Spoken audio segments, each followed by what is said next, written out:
Hello guys, what's up? How are you all doing? I'm back today with some more Oblivion Remastered, so go ahead and use the bathroom, grab a snack, and settle down as we dive back into Tamriel and embark on some grand adventures. On the last episode, we stopped by the Arcane University to see about joining, finally ventured outside the Imperial City and helped an old fisherman retrieve some special scales, closed our first Oblivion gate, found out that we contracted vampirism from being in the sewers earlier, made it to Chorrol and began the Chorrol Mages Guild recommendation, and finally purchased furniture for our Waterfront house and began decorating it. We are still making good progress, but I'm confident we can make even more, so without further ado, let's dive back into Cyrodiil and see what adventures await. Loading into my save here, I noticed that the only thing messed up was my goblin staff, which was actually pretty surprising as I expected pretty much everything to be tossed around everywhere. Since my arena plan from last episode isn't going to really work out, I decide instead to go deliver the amulet the Emperor entrusted to me, as it's been almost 2 weeks now and the Emperor did make it sound quite important. First things first though, I have to feed and satisfy my hunger in order to better be able to travel, as my short trek through the Imperial City in broad daylight almost killed me yesterday. Finding someone was a bit difficult though. This Argonian was like awake at 2 AM for some reason, preventing me from feeding on the sleeping beggars. One of the houses was unlocked, but upon entering, was yelled at by some woman who proceeded to lock the door upon my exit. Get back, you filthy beast! I'll have nothing to do with the likes of you! At this point, I had gone so long without feeding that I was really beginning to feel my blood boil. I was feeling rage, wanting violence. If I didn't find someone to feed on and quench my never-ending thirst soon, who knows what violence I may inflict on the people of Cyrodiil. Hey! Luckily, however, I did find someone very shortly after my encounter with the woman from earlier. Like, no one locks their doors here in the Waterfront, which is kind of funny because I would expect there to be the most criminal activity here, but we'll talk about that later. With my thirst for blood quenched for now, I set off towards Chorrol again, swimming out towards the mainland. As I slowly approach the land, an old alien ruin starts to appear among the fog, and remembering that I still need a Welkin Stone to receive the reward Irana promised me for helping her retrieve that book, I decide to venture deep inside these old alien ruins. I did think it was pretty cool that there's this old abandoned Imperial fort pretty much right next to this alien ruin. You could just imagine the battle and bloodshed that took place in between these two structures. Anyways, I head inside the ruins and soon enough find myself face to face with a ghost that I start casting spells on. Ghosts in Oblivion usually cast a lot of magic, so I was able to regenerate some mana while fighting it. I should also mention that magic is my only way to damage it currently, as most weapons won't do any damage to spectral enemies unless the weapon is silver. So you gotta use silver weapons to like fight ghosts. The fight was going pretty well until I decided to start using my frost spell to deal more damage and walk up to the ghost. Another ghost soon spots me, followed by a zombie, and I am soon in a really bad spot. I back up, letting the zombie follow me as it's faster than the ghost, and then the fight doesn't go that bad. I do have to heal a couple of times to manage to stay topped up on mana due to absorbing spells. Farther on in the ruins, I do eventually find the Welkin Stone I'm after, and a skeleton in the distance. I could leave now, but decide to stay and push farther on, in hopes of some good loot. I eventually come across this skeleton who just completely destroys me, and having forgotten to save, have to redo the whole ruins all over again. It goes pretty good the second time, as I remember I have the Summon Scamp spell that I purchased from earlier, and start to utilize it in fights, which works out very good. The Scamp seems to do quite a lot of damage, and I soon clean up all the enemies and make my way back to the end of the ruins.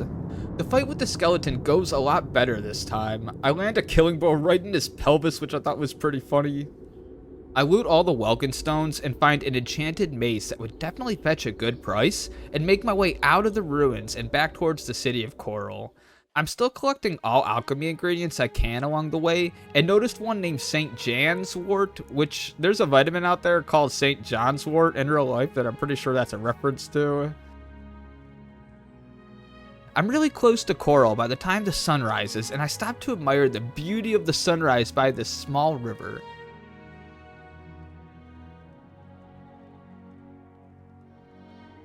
before noticing that there's a boat docked here for some reason.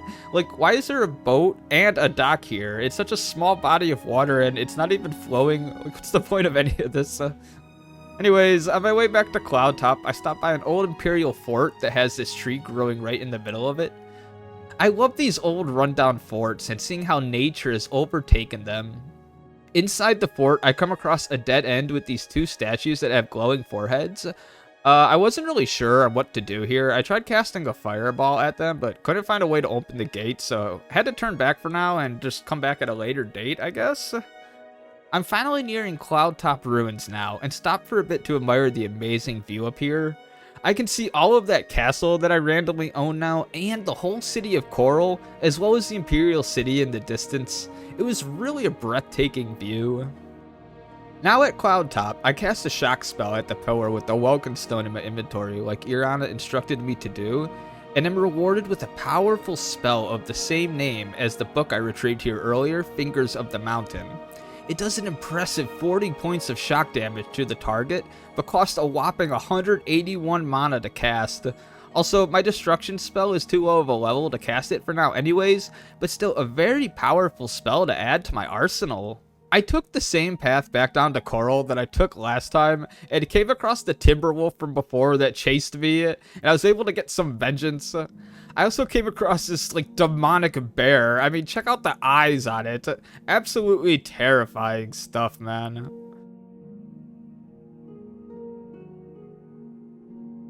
Back in Chorrol, I overhear this guard talking about me stealing all that stuff from the Mages Guild earlier. Someone broke into the Mages Guild. Are you sure? That's awful. Without question. And then go sell some stuff before going to sleep for a bit, as the blood I drank from earlier is finally wearing off and I'm a bit tired. I'm putting points into endurance now as I'm extremely squishy and I'm just getting wrecked by some of the stronger enemies. When I awake, I start making my way to Wayne and Pryor to deliver the amulet when I decide to help that one dude's two sons take back their farm that I took all the crops from. After quite the long walk, they like to walk in sync by the way, I thought that was pretty funny. We arrive at the farm and are soon attacked by a bunch of goblins. I charge headfirst into the first squad of goblins before realizing that my allies are just standing there, so retreat for a bit so that they will be able to get into the battle and help me out. It goes very, very poorly, however, as we are shortly outnumbered and outpowered. I honestly wasn't expecting this many goblins to be here. After utilizing my speed and summon scamp spell, I was able to deal with the last of the goblins and go check on the brothers before realizing that they perished in the midst of all this chaos. I take a moment to collect myself before I begin looting the goblins, and this is the moment I started to realize that I probably meant to be in that jail cell at the beginning of the game, as I proceed to not only loot the keys to the farm off the dead sons' bodies, but also enter said farm and begin to steal all their crap, including one of the sons' Nirnroot plants that I'm assuming he's like had since he's a child, and Dad's brandy stash. I also found his brandy stash. Yeah, this is definitely a step above stealing people's lunch. Speaking of stealing people's lunch, I was doing just that over at Wayne and Pryor when this guy walked in, but he must have been like dead tired or something, because he just straight up ignored the home intruder and went right to bed. I'm pretty sure I got seen too, he just didn't care. Brother Piner here tells me that Joffrey is sleeping, but to go ahead and wake him up. I go upstairs and instead of Joffrey, find someone named Marlborough who's got this weird freaking neck, like I don't know what's going on here.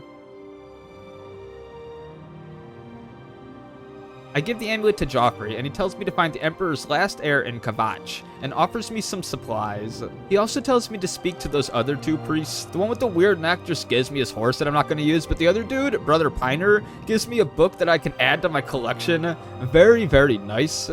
I figured I should let that guy know that his sons are dead, so stop by Chorrol to tell him, but he's sleeping, so proceed to go to sleep myself and tell him in the morning. I happen to catch him first thing in the morning and proceed to completely and utterly ruin his whole entire day by telling him the bad news about his sons. They didn't make it. Oh God. They died out there all alone. I should have been with them. It should have been me, not them. The damn guy ends up not paying me for this horrible deal, as he now needs to pay for the burial of his 2 sons, so screw this, I go rob his house as I'm getting paid one way or another, and all this other crap I stole from his farm doesn't count. He really didn't have much of anything too valuable though, but I did manage to make this book do an epic flip that was pretty impressive.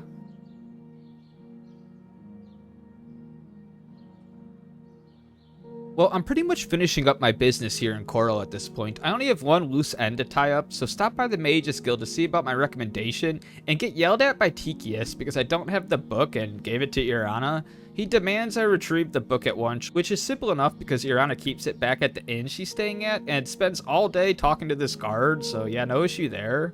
The innkeeper was pretty flirty. Hi there.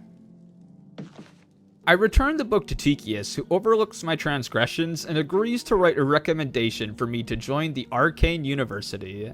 While going to leave the Mages Guild, I overhear a conversation regarding the Nerevarine and how he's left the continent of Tamriel and is currently in Akavir, which I thought was pretty interesting because as a kid I never fully realized that there was other continents in the world that the games just don't take place on. Anyways, at this point, I decided that maybe owning a castle would actually be a good idea, and as such proceeded to head back to the Imperial City to inquire about purchasing more furniture for my newly acquired castle. The run from Chorrol to the Imperial City isn't too bad, especially with my fast movement, but the sun was just still absolutely wrecking me, causing me to stop indoors to regenerate my health. I stopped by quickly at that farm where that dude's sons died, then continued onward to Fort Ash, and decided to explore the fort while still waiting for the sun to go down. There was just a few goblins in here, but I did notice that after hitting level 10 that the fights were getting pretty tough now. I'm glad I figured out about using my summon scamp spell from earlier, as he really helped me in some of the fights here. I did come across this booby trap that this dead adventurer here must have activated, and found some jewels on his corpse. I also discovered that closing doors in goblins' faces makes them docile. Useful combat tips. Farther into the ruins, and all I find is some mediocre loot to sell, and also this absolute feast of giant rat these goblins were having. I wonder why goblins prefer rat over any other type of meat. The sun's still up when I emerge from the old fort, but decide to chance it as the Imperial City isn't too far away now, and I'm a pretty fast boy. It's extremely close, but I managed to make it all the way to 1st edition, the bookstore located in the market district, and decide to browse his shop for some books while I'm here. I find a couple that I like and spend almost 700 gold. I then find the guy I'm looking for at the nearby Merchant's Inn and discover that I'm going to need a lot more gold in order to rebuild this castle, upwards of 20k. Yeah, it's not going to be cheap. Needing a new plan, but feeling pretty tired, I head over to my Waterfront house and proceed to dive into some of my new books, acquiring a couple of skill levels before calling it a night and heading to bed. I awake just a bit before sunrise and decide that since I really don't have anything other to do than find the Emperor's heir, I might as well go finally do that. I mean, it was like in the stars and all that, it's gotta be important. I set off, making my way towards Skingrad before I encountered this bandit here that was wielding this silver warhammer and was just absolutely wrecking me. The fight was actually pretty difficult, but I would essentially just summon my scamp and then avoid the bandit while waiting for my scamp to slowly whittle him down. Yeah, I was in desperate need of some endurance points and more HP in general. I'm just too squishy and getting absolutely wrecked by any sort of power attack. I soon found myself in this small little town named Pell's Gate, but left shortly after everyone greeted me in the exact same way, as it was extremely unsettling and I'm not about to join some cult. Welcome to Pell's Gate, friend. May the wind be... Welcome to Pell's Gate, friend. Welcome to Pell's Gate, friend.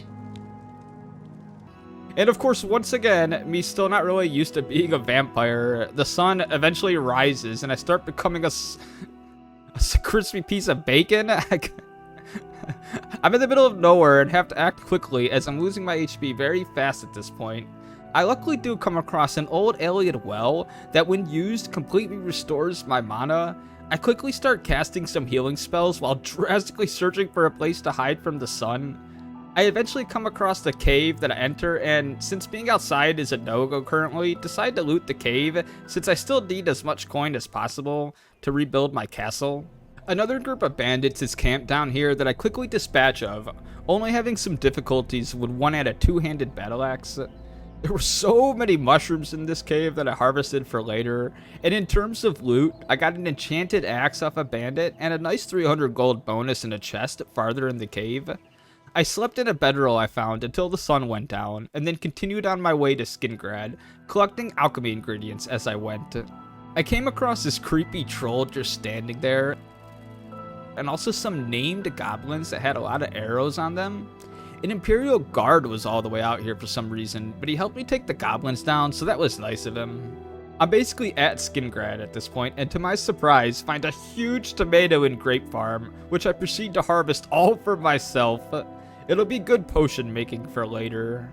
I actually later figured out that the Cyrodiil brothers and Tamika vineyards are both based in Skingrad, two winemakers, so it makes sense that all these grapes are being grown out here. Oh, I also saw some sheep, which had a nice new graphical improvement. Yay for sheep. Inside Skingrad, the first thing I do is make sure to feed to make the sun more bearable to be in, then head on over to the Skingrad Mages Guild to sleep for the night. It was pretty hard to fall asleep due to just how much I had been sleeping lately, but eventually fall into a nice deep sleep. I awake just before 9 and head downstairs to help myself to all of their alchemy inventory and listen in to a Matrix level conversation these two mages were having. Greetings, Evoker. Have you spoken with Adriana today? I did, in fact. I don't think she was paying attention. Take care. What is it? Have you spoken with Adriana today? I did, in fact. I don't think she was paying attention, though. Good day. Good to see you. I do spend a bit of time searching for a shop, but apparently no one in the Skingrad Mages Guild actually barters, so I just headed across the street to Colovian Traders to sell some of my crap. At this point, I'm just making so much gold with alchemy, it's just insane. I'm easily going to hit 15k gold after selling everything, and also managed to make an abundance of restore magicka potions, finally solving my magicka problem. Things were really starting to look up, all thanks to alchemy and stealing everyone I find's food. Speaking of alchemy, it suddenly dawned on me that there was an alchemist here by the name of Sindirian who could possibly tell me more about these Nurnru plants I've been finding, so proceeded to head over to his room at the inn before I'm suddenly stopped by a wood elf named Glarthir. He tells me to meet him at the chapel at midnight. We can't talk here because it's too public, but it's the utmost importance. He also promises a cash reward, so after speaking to the alchemist Sindirian and learning that he will basically just create me a special unique potion if I bring him more Nurnroot, decide that I'll go see what this little wood elf could want that is so important.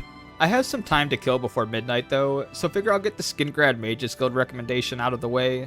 After speaking to the guild hall leader Adrienne, I'm tasked with finding a member of the guild named Urthor who was kicked out of the guild by Adrienne after conjuring a scamp and went to go study at a cave nearby. Apparently the Mages Guild isn't the only ones looking for Urthor though, as when I go to leave the guild, I overhear these beggars that are also looking for him. Dude must just be really popular or something. I'm listening. Have you seen Urthor around? Absolutely not. Take care. Also, shortly after, I got hit on by this random Skingrad guard, so that was interesting. I'm assuming it's because I'm got so many points in strength now. Bye. Look at the muscles on you. I make my way over to the cave Urthor was last seen in, and deal with some zombies before finding Urthor and telling him to follow me. The walk back to Skingrad does go pretty good. We ran across a Spriggan that conveniently restored all of my mana for me. Also, Urthor has a freaking summon Flame Atronach spell that he uses. Back in Skingrad, Urthor randomly just started T-posing for some reason, and then he started casting spells on himself. I don't know what's going on with him here. We returned to the Mages Guild, and I received my recommendation to the Mages Guild. Pretty simple task this time around. It was like a fetch quest, but I was fetching a person instead of an item. I'm just kind of walking the streets of Skingrad when I come across this dude who's left his house unlocked. I enter and talk to him, and he's all stuck up and calling me low birth and stuff. I debate attacking him for a brief moment, but I'm able to calm myself down and instead proceed to rob him.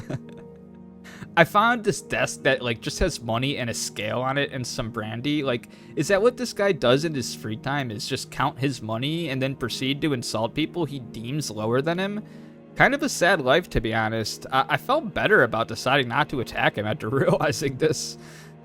It's almost midnight now, so I head to the chapel to meet the Wood Elf Glarthur from earlier, and once arriving, he proceeds to tell me that he's being watched, but doesn't know who or what organization it is. He wants me to spy on some people with him, starting with Bernadette Paniels. He wants me to go outside his house at 6 a.m., and I'll see her watching him. I have some time to kill before 6 a.m. though, so just kind of wander around Skingrad, finding various alchemy ingredients, as well as do another small burglary here via these balconies, and break into the Cyrodiil brothers' house and take one of their Nern roots. Anyways, yeah, I find Bernadette and begin following her to the chapel, to which she begins praying. I sit down a bit farther behind her to not draw any attention, but I start immediately and rudely getting stared at by this woman over here. I try to play it off like it's not bothering me, but eventually find myself locked in a full staring battle with this damn woman. This goes on for a whole hour before Bernadette finishes up her prayers, and I follow her back to her house. Well, it seems she wasn't following Glarthur in the slightest, so decide to do some adventuring while I wait until midnight to inform him of this, and head on over to the mine where I found those named goblins from earlier, as I remember them having tons of arrows on them, and arrows are generally good loot because they don't weigh a lot, and will always sell for at least 1 coin. On the way, I came across Skingrad's graveyard out here that I just wanted to point out because I thought it was pretty cool. Anyways, yeah, the mine here is called the Derelict Mine, and it's home to a tribe of goblins known as the Sharp-Toothed Tribe. These goblins seem to be a bit more organized than your typical tribe, as they had their own goblin chef who didn't attack me at all, and had this sweet kitchen setup going on over here. I also found a shepherd's pie made by said goblin chef that I plan to keep and put in my house as a souvenir for later. I continued battling my way through the sharp-toothed goblins down this really long mine until I eventually came across their shaman, who I proceeded to take down. It was really strange because as soon as the shaman went down, all of the rest of the goblins suddenly became docile. Even when I proceeded to loot their shaman's personal table, they didn't seem to mind. Speaking of loot, by the way, I got another freaking badass goblin shaman staff called the Goblin Totem Staff. I briefly remember something about a goblin war mechanic from a YouTube video I watched years ago, and I'm pretty sure this staff has something to do with that mechanic, but wasn't really worried about it for now and just kind of looted the staff. I did unfortunately break my newly established peace treaty with the Sharp-Toothed Tribe when I came across one wielding a dwarven sword that I wanted for myself. I apparently had also missed a path because after checking the map, I came across the Sharp-Toothed Tribe's war chief, who had also had a goblin totem staff just kind of laying around here, so ended up with 2 of the staffs. I also got various armor and weapons to sell, lots of pieces of silver nuggets, and tons of arrows, so yeah, a really successful looting adventure. It was just a little after 7 p.m. when I left the cave, so I went to go sell all of my loot, and with such an abundance of gold, decided to splurge a little and bought myself an extremely overpriced shirt. 3.5k gold to be exact for this shirt. I didn't even try it on. It was going to go on display in my castle eventually, though part of me does wish I had put it on and returned to that stuck-up dude from earlier now. Actually, now that I think of it, if I carry on like this, I may soon become just like that guy. Oh well, no time for philosophy now. I have to go help some paranoid crazy dude, so I take a little nap until midnight, get awoken by a horrible nightmare, and go meet Glarthur. I tell him that Bernadette wasn't following him, and he seems suspicious, but ultimately accepts that Bernadette wasn't following him, and pays me 150 gold for my troubles. He now wants me to follow another suspect on his list, one Tudius Sextius, and confirm that he is indeed spying on him.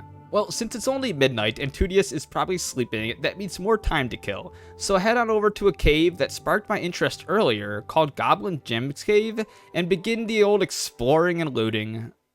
The goblins here are named as well, this time being of the White Skin Tribe. I'm immediately thrown into a 2v1 when I'm just fighting this goblin and another one strolls down the path and discovers us fighting. I wanted to point the scene out because I was able to preemptively see this coming due to the goblin's shadow. I thought this was a really cool way I used the lighting in a combat setting Speaking of combat, these white-skinned tribe goblins seem to just be a lot better at melee combat than the other goblins, as they kept blocking my attacks and just seemed to have good timing. I came across this skull sitting in a bowl and it got me thinking, I wondered if decapitated head soup is some sort of goblin delicacy or just more of a casual meal. I soon come to a section of the cave called the White-Skin City, and after walking across these rickety wooden planks, come across the White-Skin War Chief and his throne, I guess? I quickly take him out with the help of my scamp, do a little sneak attack on his bodyguard here, and then check around for a cool goblin staff, but to my dismay, don't find anything noteworthy at all. These goblins do carry a crap ton of lockpicks, so I guess that's some silver lining. I ventured farther into Goblin Jim's cave until I, to my surprise, eventually came across a humanoid down here. He attacked me on sight, and after quickly defeating him, discovered this was the fabled Goblin Jib that the cave must have been named after, and he must be the White-Skin Tribe's shaman. He didn't have a cool goblin shaman staff, but instead just a normal magic staff, so that was pretty disappointing. He also had this cool little living area down here with a normal sized rat on his plate as opposed to the giant sized rats the goblins eat.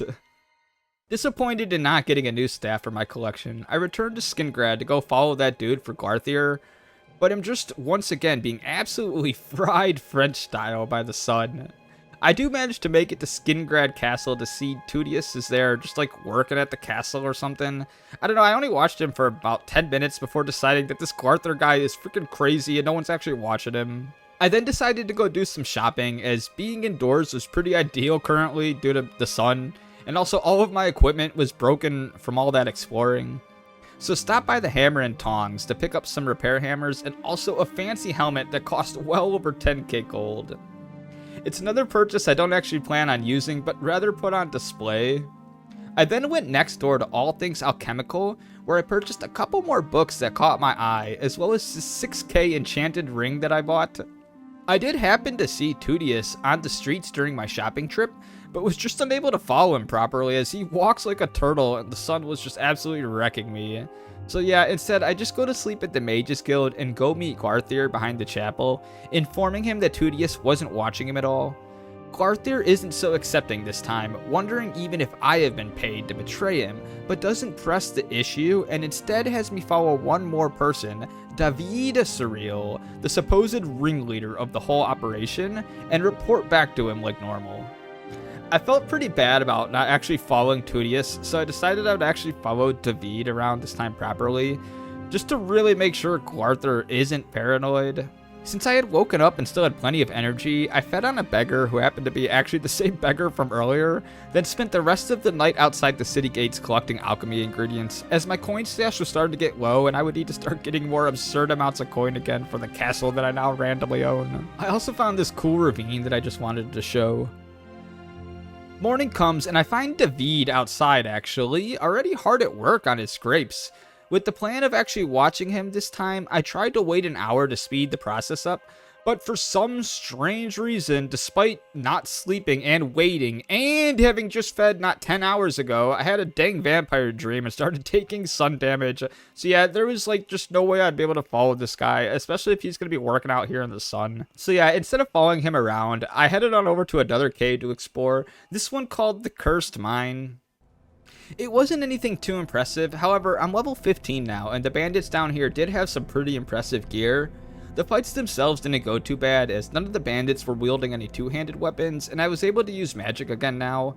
My cold touch would slow their movements, and then I would just kind of wail on them with my hand-to-hand, with my scamp helping out in the distance sometimes. I really like how my build ended up as a gifted mage who is also cursed with no mana regen and forced to delve into a different combat style to survive. I fought all the way to the bandit ringleader, who was loaded with some amazing new gear upgrades for me, then made my way back to Skingrad with all of my loot. It was a little after 10 PM when I exited the cave, and to my surprise, I actually saw David on my way back into town. He was coming back from the grapevines with his brothers, and I mean, I could only assume that he spent pretty much all day out here tending to his crops that don't actually have any crops because I stole them. I made my way back to Glarthir to inform him that, yeah, dude, you're crazy. It also dawned on me the irony of this whole situation, that Glarthir here is worried about people watching him, yet he's the one that's actually watching everyone. But yeah, it goes about how you would expect. Arthur believes I've been compromised due to just how far deep into his paranoia he is, and actually attacks me on sight. I unfortunately have to kill him in self-defense and, like a true psychopath, make sure to take his house key to go loot all of his personal belongings. His basement offered a farther look into his paranoia as I discovered these little notes he must have been writing the whole time while I was quote-unquote investigating.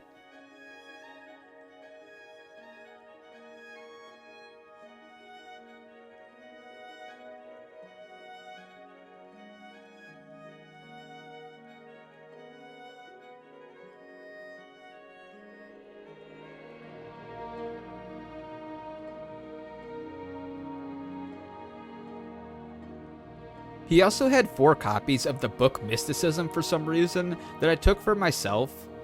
I had wanted to spend the night here at Arthur's house, but the game wouldn't let me, so I just waited outside for a couple hours and just pretended like I slept in his house. I'm trying to not use the wait function a whole lot, but this is one of the times I allowed myself to use it. Anyways, yeah, I was pretty much wrapped up here in Skingrad, so I did one last potion run, hitting level 100 in Alchemy, which is Master level and the highest level you can obtain. This is really important as it now allows me to make potions with just one ingredient, which is kind of game breaking in a way, but I mean, I guess alchemy as a whole is game breaking just due to how much gold I'm making. I should mention that in original Oblivion, vendors' gold actually would decrease and then you would have to wait a whole 24 hours for them to replenish their gold, which made the whole selling process super tedious. So while this method was still in original Oblivion, it was a lot more tedious and annoying to do. People would opt for more convenient gold duping glitches instead.